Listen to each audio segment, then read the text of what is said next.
you're quite right, Mr. Paller. The immigration policy has an effect on the unemployment figures. I'm sorry, I have a very heavy cold and my voice is going, so it's pretty short. Imagine Jersey 2035 happened 4 or 5 years ago. I was there. That came out with the policy of deliberately inflating the population. At the moment, the policy is still to have an additional 150 households a year coming into the island, regardless of whether there's a job for them. That is to meet some financial model. The model is broken because it assumed growth and we have not had the growth. 3 years ago, my colleagues and I campaigned in the election very hard, but that was the wrong policy. It was the wrong policy then, it's the wrong policy now, and we do need to go with immigration. Stuart is quite right, worth going with the only option that is on the table that looks like it might actually work. The very reason why the first point of my manifesto is that we need to value employment and training. We, in our session document, how we interact with the EU, EU nationals do have a right to find work and live here, but we are allowed to control them through jobs and through housing because we've got limited resources and we're a small jurisdiction. That's absolutely right. I don't believe that we've actually controlled those licences enough in the past.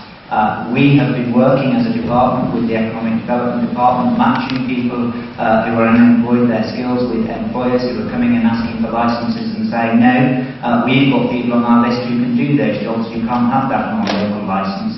The law doesn't currently allow those licences to be reviewed mid-period. With the new law that the state has agreed, the control of employment and housing, that does allow licences to be reviewed, and I believe one of the biggest challenges of the next 3 years will be ensuring that we train up people who are firstly unemployed, people who need to retrain, so that we can match those skills with the jobs that are available in our market, so that we can stop sucking in labour in the way that we have done in the past. It's not going to be easy, it's not going to be straightforward, but it's a challenge we absolutely have to face, and it will be critical to our future success.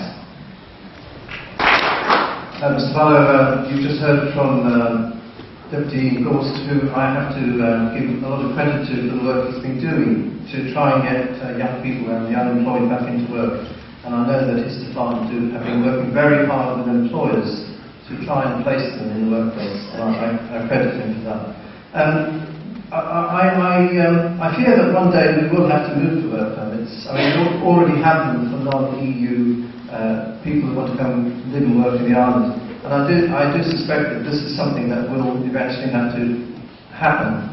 I don't have the confidence perhaps other people have in the new legislation that we recently passed, that will be the silver bullet to curing our immigration problem. The fact is that there was a report by Mark Bollier done last year, and there's some 11,000 people who currently have Jersey housing qualifications who are not living in Jersey. And if they all decided over a period of time to return, where would we put them? Why would they want to come back anyway?